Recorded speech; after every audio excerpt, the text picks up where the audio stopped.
Macbeth by William Shakespeare, The Bird of Avon.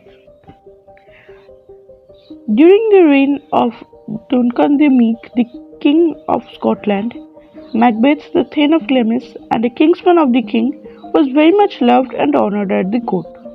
The Lord of Glamis was a trusted general of the kingdom, and everybody praised him for his courage in the wars. The king had grown rather old when the Thane of Cawdor rose in arms against the king, and the king of Norway helped the rebels with his army. So Macbeth and Banquo, another general, were sent to crush the rebellion. The generals fought bravely and the Thane of Cawdor was taken prisoner. The king of Norway too surrendered and begged for peace. The victory over Cawdor spread Macbeth's fame, and the king was so pleased that he decided to reward the victorious general when he returned, and he made preparations to receive Macbeth in a befitting manner. Macbeth and Banquo on their way home came to a pass through a wild, desolate land. The place caused a feeling of mystery and fear in them. They were stopped by three strange figures that looked like witches. They were women but had beards, faded skin, and an evil look. They seemed to have come from nowhere in their queer, wild clothes. Macbeth asked curiously, "Who are you and what do you want?" The first witch cried out, "Welcome, Macbeth, welcome, Lord of Glamis." The second witch said, "Welcome, Macbeth, Lord of Cawdor." The other witch said, "Welcome, Macbeth, you are to be the king." Macbeth stood there thinking, how did the mysterious witches know him? Lord of Glamis he was, but how did the strange creatures know that he would be the Lord of Cawdor? And though he was the king's kinsman, how could he be made the king? Then the witches turned to Banquo and said, "You may be lesser than Macbeth, but yet you will be greater and happier, for though you would not be king, your children would be." After saying this, they disappeared. The prophecy of the witches surprised both Macbeth and Banquo. They failed to make out what it all meant. As they stood discussing the strange phenomena and the prophecies, there came two messengers of Duncan. They hailed the victorious generals and told Macbeth that the king had rewarded him with the title of Thane of Cawdor. Thus one of the prophecies of the witches was proved true, and Macbeth appeared to be convinced that the other prophecies too might come true, and he would really be the king of Scotland. He said to Banquo, "Now that I am made Lord of Cawdor, don't you think the other prophecies too may come true, and your children will become the kings of Scotland?" But Banquo said, "Don't be carried away by what the witches have said. They often draw us into a trap and make us do things which we should not do. I don't think that the greater part of the prophecy will come true only because the smaller part of it has materialized." But Macbeth would not listen, and heedless of consequences, he was already a willing prisoner of the witches. He wrote to his wife about the strange prophecies of the witches and told her how one of these had already come true. His wife of Macbeth was a wicked woman, and she had ambitions to attain greatness by any means. And now that she knew about the prophecies, her ambitious mind began weaving plots to make Macbeth the king of Scotland. When her husband returned, she immediately told him that it was necessary to murder the king, for that was how she could realize her dream of becoming the Queen of Scotland. And they did not have to wait long for the chance. The king with his sons and many of his lords and attendants came to the castle to honor Macbeth. The king liked the castle, and as he was tired with his journey, decided to spend the night there. Lady Macbeth was unusually pleased, and she did everything to make the king feel at home. The king had brought many presents with him and a rich diamond for his hostess. After supper, the king retired for rest, and in his comfortable bedroom, he forgot all about his worries. Two servants were with him, and they slept in the room with their master. Now Lady Macbeth decided to strike, for it was easier to murder the unguarded, unsuspecting king lying asleep in his bed.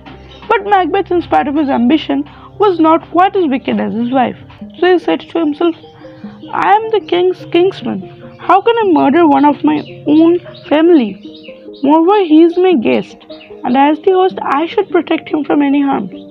When Lady Macbeth came into the room, he said to her, "The king had already rewarded me with many honors, and I should not seek after more. People like me because I am loyal to him, and I think that is enough." But Lady Macbeth would not agree with her husband. She knew that her husband was a coward. He had ambitions, But he did not have the courage and determination to realize them. He had a tender heart that shrank from cruelties, and he had conscience that would not allow him to do wrong. So she decided to commit the murder herself. She made the servants drunk enough to be careless of their charge, and she went into the room with a knife to have the king murdered in his sleep. But as she stood looking at the king, the innocent face of the king reminded her of her own father. She shrank back and returned for her husband as she was lacking in courage and determination.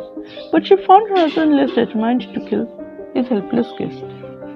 Lady Macbeth coaxed him, cajoled him, rebunked him, and in the end succeeded in instilling him the spirit he needed so badly. Her arguments made him see that it was not really a difficult task to murder the king in his sleep with nobody around to see him do it. So his scruples gave in and he took the dagger from his wife.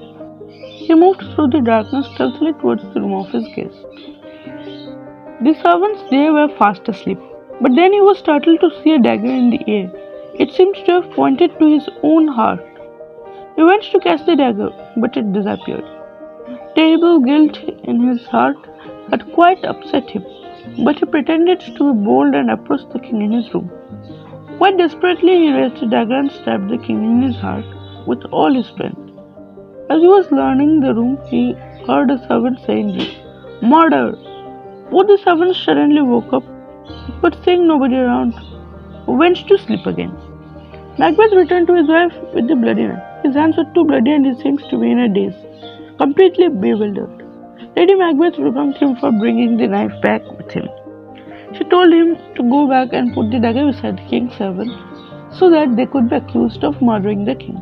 But Macbeth was really frightened now. He looked insane and a voice rang in his ears. "Macbeth shall sleep no more." Seeing her husband in that state, Lady Macbeth herself took the knife back and left it beside the servants, smearing them with the king's blood to show that they had committed the murder.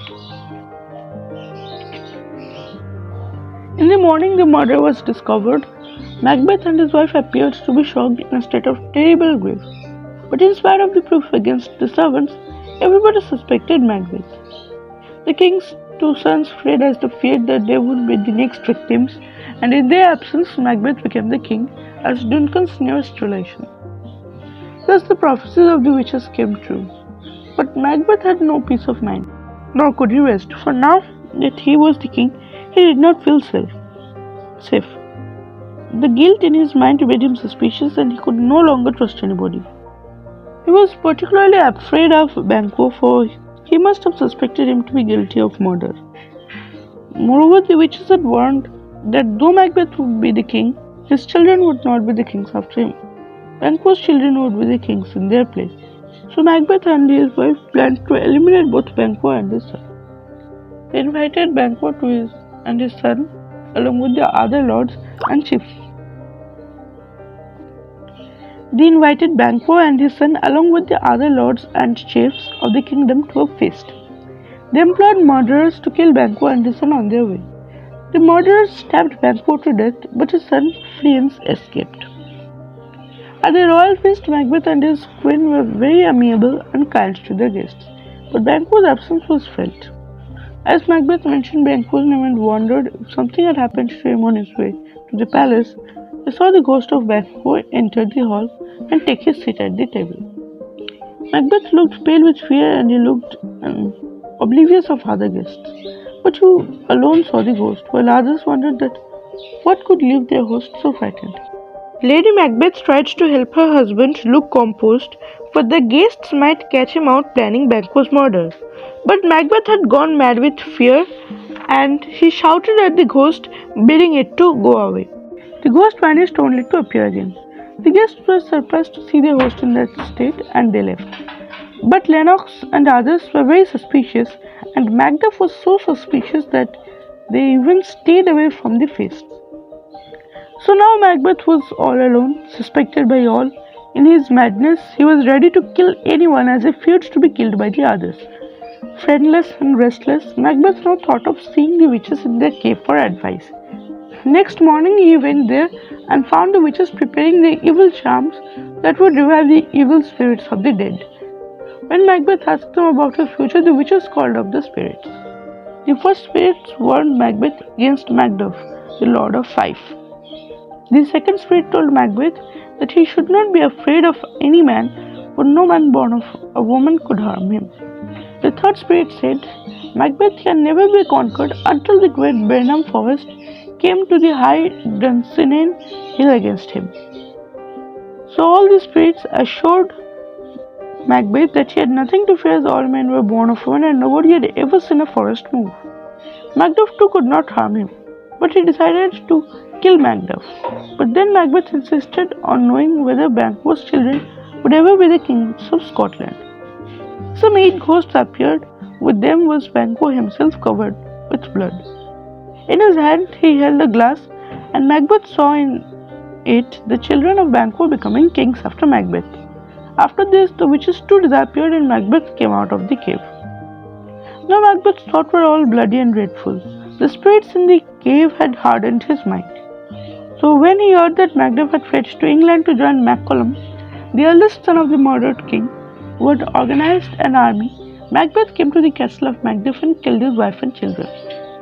This cruel act of Macbeth made all the chiefs and noblemen of the kingdom his enemies, and many of them fled to join Macduff and Maccallum, who were now about to march into Scotland with the army.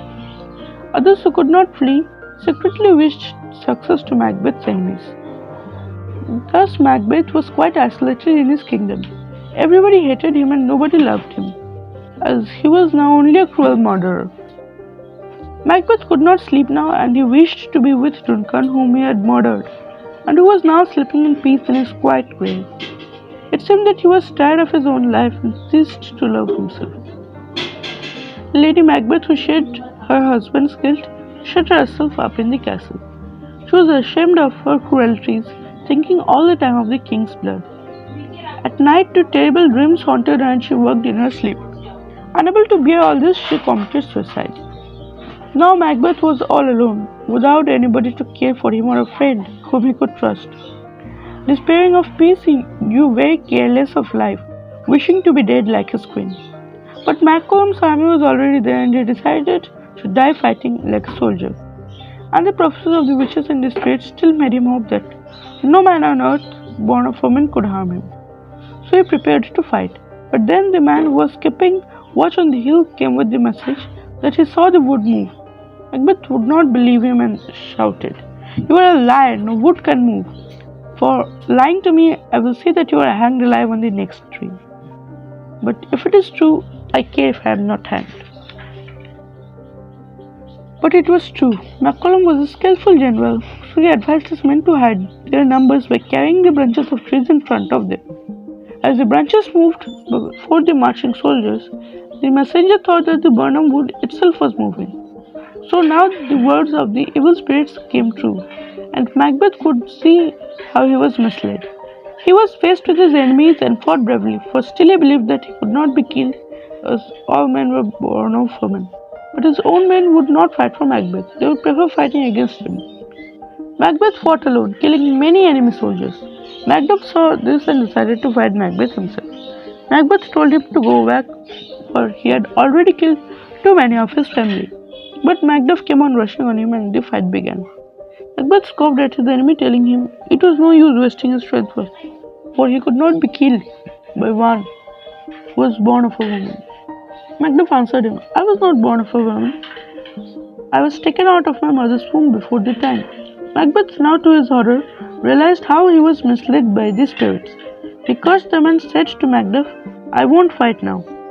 Macbeth scoffed at him and said, "Then you may leave and be laughed at all." Macbeth said, "I am not going to leave and surrender to Maccallum. I know how the people will curse me." Saying this, he threw away his shield and rushed on Macduff, shouting, "Come, Macduff, let us fight to the end until one of us should fall." A fierce fight followed, and in the end, Macbeth fell. Macduff cut his head off to make a present of it to Maccallum, the lawful king. Please like, share, and comment on this video. Don't forget to subscribe to our YouTube channel. Thanks for watching.